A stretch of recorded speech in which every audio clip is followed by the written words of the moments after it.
胡科长，你这个烟要少抽啊，对身体不好。哎，多抽了那么多年了也没事，身体好不好啊，都是先天基因决定的。陈科长，你也来一根，提提神。不用，人多我不抽烟。人多怎么就不能抽了？二手烟的危害比一手的还大。你这家伙合着是在内涵我啊？影响谁了？谁那么矫情啊？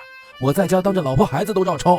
哎呦，本来熬夜退材料就折寿，还要抽胡科长的二手烟啊！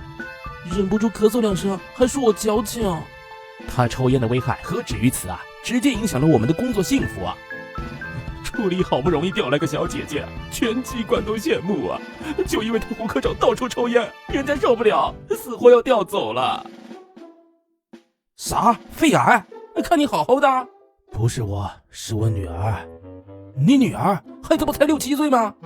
前阵子总咳嗽，就带她来检查了一下，没想到还好发现的早，医生说治好的概率比较大，主要问题是钱，1个月要几万，加起来可能要准备个大几十万了。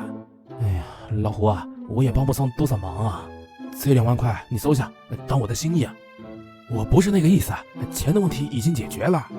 我老婆之前在支付宝上买了健康福少儿百万重疾险，保额啊有150万，像我家孩子肺癌刚确诊，就能一次性赔75万，后续5年持续治疗，每年再赔15万，也就是75万，总共啊就有150万了。哎呀，万幸啊！有了这笔赔偿金啊，就不用操心医药费的问题了。是啊，我和孩子妈也能安心陪孩子，也舍得多请几天假，不用为钱的事发愁了。这么高保额的重疾险，保费不便宜吧？还真不贵，孩子6岁，每个月也就48元，那确实不贵啊，也就1包华子的价格。老胡啊，我不怕得罪你啊，我问你，孩子得这个病纯粹因为先天基因，和你在家抽烟就一点关系都没有？以前不以为然，听医生说了才知道，二手烟对孩子的危害比对我这个烟民自身都大。不仅是二手烟，还有残留在衣服、墙壁、地毯、家具甚至头发上的3手烟，都有可能引发细胞的基因突变啊！估计嫂子知道你这么抽烟对孩子危害大，又劝不动你，才留了一手，给孩子买了份少儿重疾啊！是啊，至少保证了质变，不影响家庭正常生活啊，否则真不敢想啊！我老婆怀孕的时候我也抽过烟，看来也要给我家孩子准备上，不敢马虎啊！